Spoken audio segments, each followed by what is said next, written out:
Hello, it's RingRing. Welcome to the Kotlin Multiplatform learning series for Android engineers. In this video, we'll learn about screen navigation in the shared UI version of the Todo app, which is a sample application. Please get the source code of the Todo app from the GitHub URL provided in the description. The standard near navigation library of Jetpack Compose doesn't support multi-platform. In this video, we'll introduce how to use Voyager, a practical navigation library, for Compose Multiplatform. Let's see how to use it through code.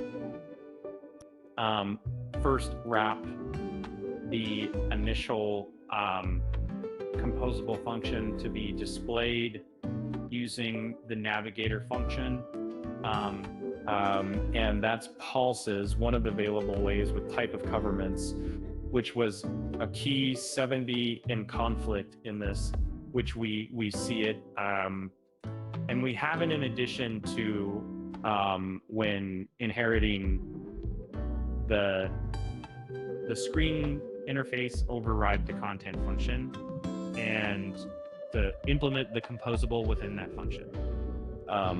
With Voyager, you can support classes equivalent to viewModel in Android by inheriting screen model. You can use the remember screen model function to maintain the state of screen model. Other screen transitions are performed using Navigator push. That's it for the explanation in this video. Thank you for watching. If you found this guide helpful, please don't forget to like, subscribe, and hit the bell icon. Stay tuned for more content on Kotlin Multiplatform.